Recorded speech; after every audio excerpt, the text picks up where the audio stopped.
All right, 5 minutes after 10 o'clock. Thank you for tuning in. Robert, when I was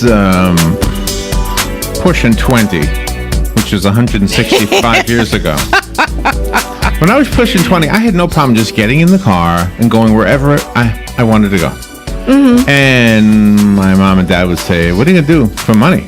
I don't know. I'll find something when I get there.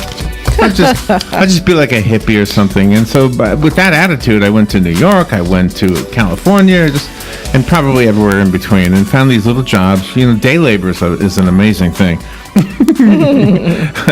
And now that I'm getting up there in age, I'm thinking, I wonder if I could still do that. Oh, nobody's going to want to hire an old man, will they? Well, guess what? They might. I'm looking at this book right here. It's called Nomadland. And, you know, it doesn't look too bad. Jessica Bruder wrote this book, and it's called Nomadland, Surviving America in the 21st Century. Jessica is on the phone. She's an award-winning journalist whose work focuses on subcultures. That's what I am. I'm part of a subculture, Robin. Oh, boy. And the dark corners of the economy. Well, I've lived in the dark corners before, and she teaches at the Columbia School of Journalism, and this is really a good book. Nomadland, I love it. Surviving America in the 21st Century. Good morning, Jessica. How are you? Good morning. I'm pretty good. And you may get job offers after doing this segment. The employers are that hungry for these migrant jobs. Look out. I have this whole what do you call resume of factories when I was younger. I don't know if factories even still exist anymore. Do I have to learn how to use a smartphone to do anything? Maybe a UPC scanner for a warehouse, and then there's just buying some raw muscle and some people skills. But if you can do all that, I think you're set. Oh, wow. So tell me about this. I mean, you actually went in a trailer yourself and kind of followed the people in the book? I did. I was out there in a van. So to hit the rewind button a little bit, I didn't know anything about this kind of subculture at all until I heard about Amazon hiring primarily retirement-age people to do pick and pack in the months leading up to Christmas when they're really, really busy. And they've got a program called Camper Force that they contract with RV parks around some of their warehouses. And really? People come from all over the country to do this kind of work. We should do that. Yeah. Well, what's life? Bring a lot of ibuprofen if you do, and some really good sneakers. Oh, really? So it's hard work. Yeah. And what is the attitude of the people you spoke to? Are they like down and out, or are they optimistic, and are they fun? So life is complicated, right? A lot of them would really rather be doing something other than working in an Amazon warehouse, walking 15 miles a day on concrete and having lots of associated aches and pains and not really doing anything else for a few months. But by the same token, this is an incredibly resilient cohort of people. So no, they're not walking around saying, woe is me. They're making the best of it, and they're super resilient and creative. And you know, the economy's put them in a bit of a weird place, but they are making do. And who are they, and what would their life be like if they just stayed home? Are they able to stay home, but they just want to see the country? Is that part of it? There are people out there like that, but mostly the people who are working in places like Amazon, again, this is not, hey, I want to see the country, I'd like to see the inside of a warehouse for 3 months. You've got really strange taste in sightseeing, and, I don't judge. But a lot of people, I mean, if you think about what's going on out there, the 2008 housing crash messed things up for a lot of people. Some of those people were on the brink of retirement and lost everything. Some of them lost the home equity that they planned to retire on. Meanwhile, we've got a market where most job sectors are pretty ageist these days, and wages are incredibly low. $7.25 remains our federal minimum wage. At the same time, housing prices continue to go up. So, you've got an unstoppable force hitting an unmovable object. And for a lot of people, a hack around that was cutting out what is for many of us the biggest expense, which is housing. And that's just what they did. Wow. So it's a little bit romanticized through my eyes, I guess, because I don't know if you came across this in the people you spoke to, but let me just speak to you a little bit. Now, I've never done it, so I can't even talk to it, but if I were to imagine it, when I was younger and I did this, I felt like I got to know the city better, whatever city I was in. Like like when you go to New York, I go to New York a lot, and I remember working in factories there, and you really got a taste for the salt of the city, if that makes sense, more so than you do when you're just a tourist. And I think I still would like that. I don't know. I don't know that I want to be glued to it for 15 years, but a Christmas season that might work. Yeah, well, it's all about choices. Again, it's all about having the opportunity to make choices and decide. I'd like to do this, maybe not this. I'm in favor of choices. And that's what you say in your book. I mean, these people sell Christmas trees, they say pumpkins, they scrub toilets in the National Forest campgrounds, they even guard the gates of Texas oil fields. So you have a very versatile list of jobs that these people can do. Yeah, and a lot of them sound quaint, but are pretty rigorous. I mean, if you're 70, and I met a gentleman who was saying, I got to tell you, you see the younger guys hauling those big old Christmas trees around on the lot. But doing that at 70, he was like, that's a younger man's job. He was like, I admire them. Yeah, it was really interesting, but it really beat him up. So what did you take away from this? Did you take away from this like a sad story? In other words, is this a commentary on America failing a certain segment of the population? That's part of it. It's yes and yes, but it's not one flavor. That's the thing. This stuff is incredibly complicated, and I think people, when they read it, they expect it to be super, super heavy and just kind of a slog through human misery. But the funny thing is, that's not how people work. Even in really challenging times, people are incredible. They're fantastically resilient. They're creative. They're funny. And these are the people that it was my real privilege to get to spend time with. So they're up against long odds sometimes, but goodness if they're not amazing. So it's a really weird mix, I think, of looking at these economic challenges, but also spending time with some pretty incredible folks. Give me your thoughts on vagrancy laws in this country. We are in the Orlando market, and we often hear that we here have some vagrancy laws that seem a little bit harsh. If somebody's living in a campground in a van, for example, they're not necessarily causing anybody any harm. They're paying their rent for that little spot in that campground, but yet they're considered a nuisance by law. I mean, so because they go around and ask for help, I think is part of it. So what is your thought on the vagrancy laws in the country? Yeah, and some people aren't even asking for help, frankly. Some people would just rather not be noticed and completely avoid, regular, like other people altogether. People in the mainstream might not be living in vehicles. But, yeah, I actually find this pretty distressing because we're in the middle of a giant crackdown going on across the country, which a lot of people refer to as the criminalization of homelessness. And I tend to call economic profiling. So there are cities and cities and cities who are adopting all these new ordinances saying, well, you can park your car there, but you can't sleep in it. And in my mind, that's a pretty big indictment of our social values, just saying, well, this spot is good enough for your car, but, not you. And, by and large, these people aren't causing any trouble.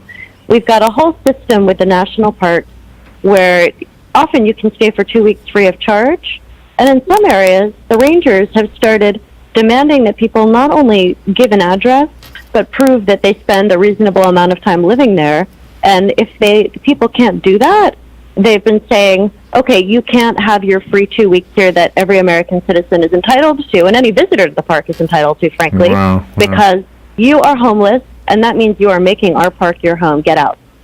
And to me, that's incredibly disturbing. Yeah, that's a part of this that is definitely not romantic. What about the families, though, of these people? I mean, are these just, like nomads that just like to travel around, like you said, picking up odd jobs here and there instead of having a real job in one place? I mean, aren't the families worried about them? Can't they give them shelter?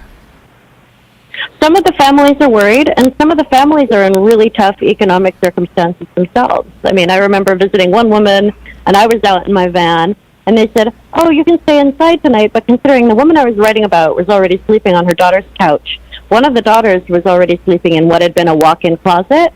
I didn't want to crowd them anymore, and I slept in the van. People are proud. They don't want to fall back on their children.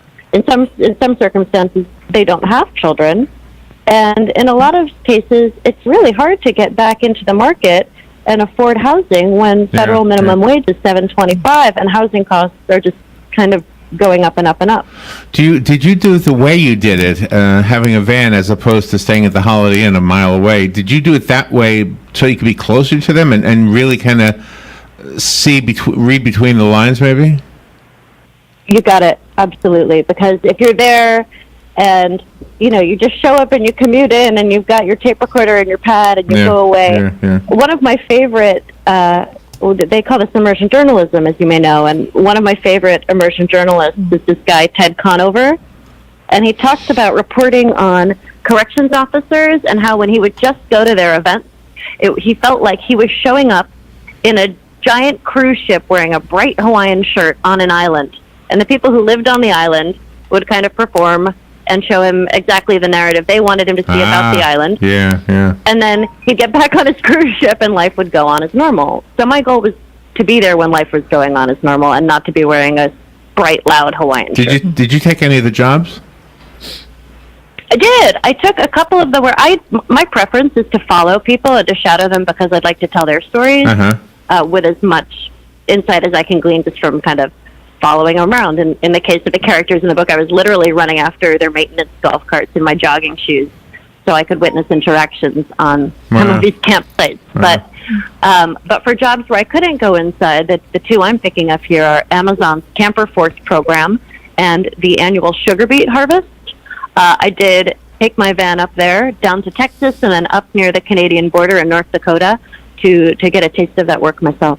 Wow. And don't they have to have a bank account or something to get their Social Security checks?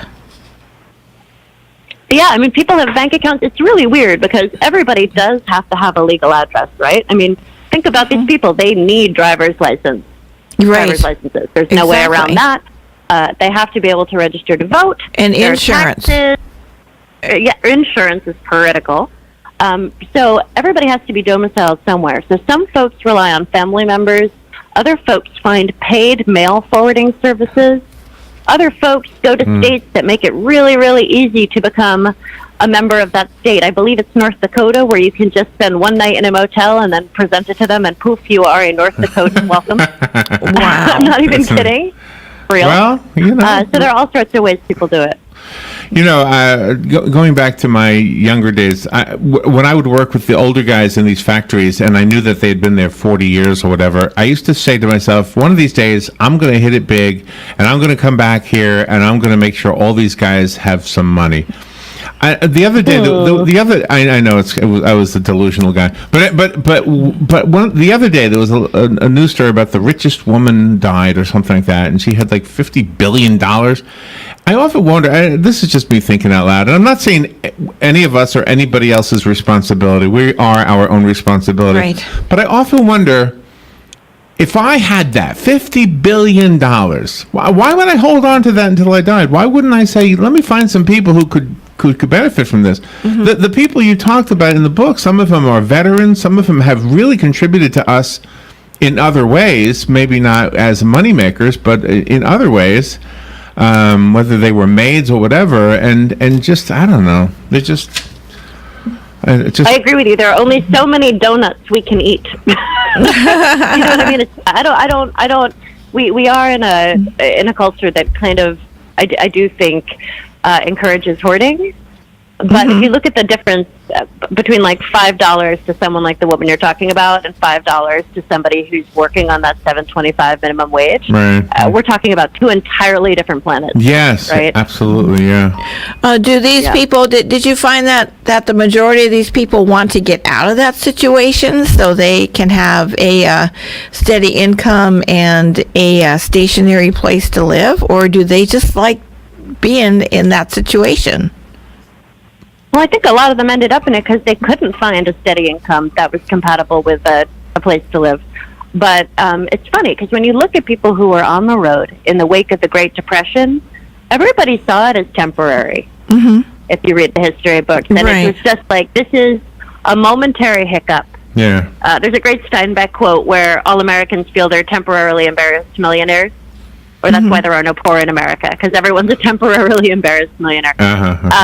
But everybody felt like this was just a momentary blip, and, you know, normalcy would return, and with it, a return to the status quo, and they'd be back in housing. And I'm not seeing that attitude out on the road right now. A lot of people are planning to do this for the long haul, and I don't think it's because, you know, some of them have adapted to it. That's the that's the thing. If you're 60 or whatever, and you're not really in poor health yet, and 20 years later, when you're 80, you're still doing it, that health isn't going to last much longer. If you even are lucky enough to get that far. So, what is the health? What did you notice health wise? Are they eating ramen noodles all the time? What are they? Do they have healthy diets? Do they have access to healthy diets?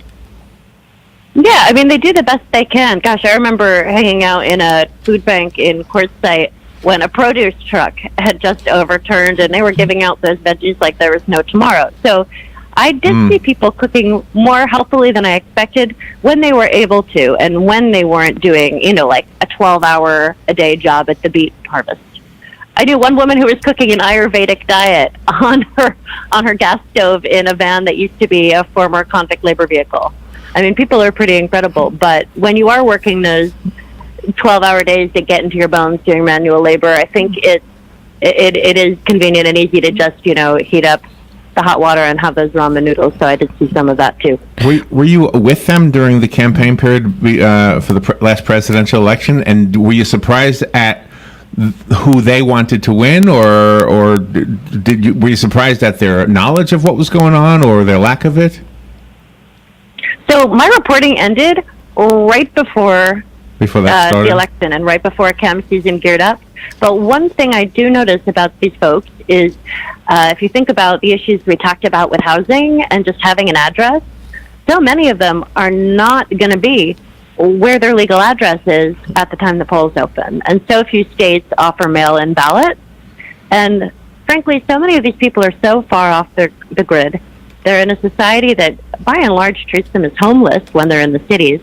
And I think a lot of them, in a weird way, you know, they may identify as conservative or liberal or libertarian, but a lot of them are kind of post-political, and they don't see anybody who's going to, you know, the cavalry's not coming, and they're kind of doing it for themselves, if that makes any sense. Mm-hmm. Yeah, I see where you're coming from, yeah. How about crime? I have never felt safer. I mean, again, I'm not, you know, nowadays, we've got unarmed African Americans being shot by police. There's a lot of racial tension involving the whole build the wall thing. So I'm a white woman on the road. So I'm in a demographic that probably has it a lot easier than other demographics. I had no problems at all, didn't hear about any problems. And I think when I got back, people said, "Oh, you're a single woman and you were on the road, and did you have a gun, and were you worried?" And I kind of like to I'd like to tease them and build up the suspense. And I would say, well, you know, there was one danger, and the danger was caloric hazard. By which I mean people tried to feed me too much. Well, see, but I can't blame them, because I'm looking at your picture and I would have said the same thing to you. Are you sure you want to do this? I don't know. You know, because you don't know what's out there, and so I understand what you're saying, and it's the same thing. It's the same thing I've experienced, by the way, as far as feeling safe with people who look like they would hurt you, as opposed to being in danger with people who don't look like they would hurt you. Yeah. I think I've experienced that in my lifetime also. Wow, what an amazing look. The hospitality was just amazing. I mean, I've got to tell you, I've never felt so warmly welcomed anywhere with strangers. And you maintain your sense of humor. Everybody names their vans, and you named yours, and I thought your name was very clever. Yeah, what was your name again? I can't remember. Halen. What was it? Halen. Mine was Halen. Or Van Halen. Oh, I thought that was super clever. This book, by the way, has reached #1 in a couple of different categories. Politics and Social Sciences category, the Labor and Industrial Relations I think it's category. And I saw it listed as the top thing in social services, gerontology. Gerontology, yes. You're #1 in gerontology, yes. Wow. This is what I've been striving for. Sorry, I have to laugh. So you picked this yourself. I mean, this was you saw this as an opportunity to kind of give an expose on this segment of America most of us don't know about? Yeah, I mean, it's funny. Most people, they go into journalism, and sometimes people think it's glamorous, and their dream project isn't living out of a van. But for me, this was the big time. I was so excited to do this. I was so excited to have a book project that gave me the luxury of actually spending real time with people rather than doing quick hit stuff, and just having the opportunity to learn from people. And I mean, for me, it was really a dream come true. I still can't believe that it happened. Were there any church services held? Did religion play a role in any of the families? So widely, when I was on the road with individuals, I didn't see people going to a lot of church services, although there was a big pavilion set up next to where I put my tent before I had a van, and I didn't realize they'd be having the church services there, so I do remember waking up to them several times. Wow. But yeah, no, it's people when they're out there, I mean, I think they have a bunch in common because they're on the road, but they don't always talk politics or religion. I think they're talking about what's right in front of them and how to make it work. The book is number 1 and number 2 and number 3 on this list I'm looking at. This is called, what's this? Oh, Human Geography. So number 1 is the hardcover, number 2 is the Kindle, and number 3 is the Audible. So you are just hitting it out of the park with this one. And here's the irony. Some of the people you name in the book are going to be packing these up and sending them out to people who are buying them. That's right. They're going to be that has not escaped me. It's really surreal. I hope they'll sign them secretly when they pass through their hands in the warehouse. They're gonna say, wait a minute, this is me on page 47. I think you've really done a great job, Jessica, showing us something we never knew was out there. The way I opened the show was that this was something romantic, and it still kind of looks that way to me. But at the same time, I can see if you're stuck in that. See, I would have I guess I would have that advantage that I wouldn't be stuck. I could leave anytime I wanted to. They can't, it sounds like. So that's the big difference. Jessica, good job. Thank you so much for being on the air to talk about this. I have a copy of Nomadland. Call me if you want it. I got the hardcover copy, which is number 1, by the way, right now. Yes. It was sent to us from Amazon, so somebody packed it. Probably an old person working out of a van. Let me give away the book, and then we'll find out if Jessica has a phone number, a website. Good morning. You've got the book. Who's this? Thank you so much, Gene. Gene, you got the book. It'll be waiting for you. Thank you. I'll pick it up today. Okay, you got it. All right, thank you. Jessica, do you have a website of your own? I do, and it's just my name. It's Jessica Bruder. That's BRUDER.com. And the book has a virtual home over there. So if anyone wants to visit, please do. By the way, the phone lit up right away as soon as I said I had one for free. So I think you've got a hit on your. Well, you already know that. Number 1, number 2, and number 3 in human geography. I like that category. Human geography. Human geography. Yeah. That's what it says. Jessica, thank you so much for being on the air with us. Good luck with everything. Thank you so much for having me. You're welcome. We will be right back.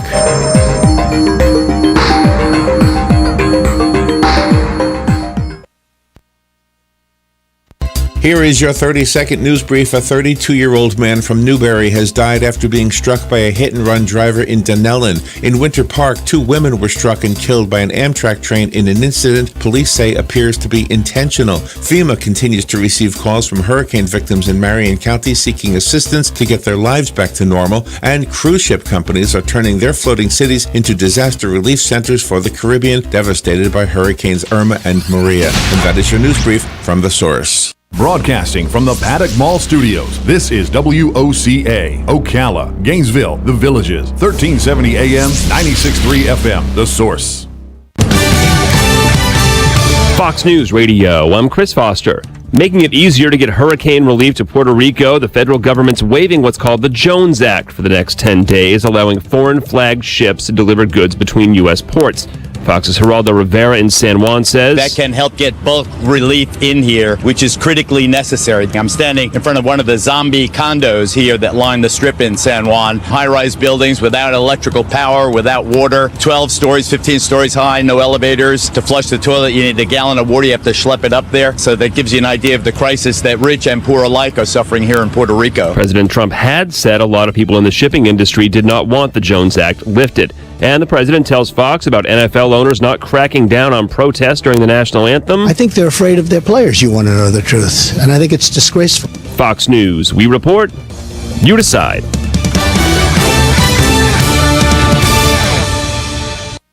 I'm Nick Soboleski, a Select Quote agent with a true story that could save you hundreds of dollars a year. A woman named Linda just called. Her husband, Ray, has a $300,000 group life insurance policy, but is changing jobs and can't take it with him. Well, I shopped the many highly rated term life insurance companies we represent and found Ray, who is 41 and takes medication to control his cholesterol, a 10-year, $500,000 policy for under $27 a month. That's almost twice the coverage for less than half of what he had paid. If SelectQuote hasn't shopped for your life insurance, you're probably paying too much.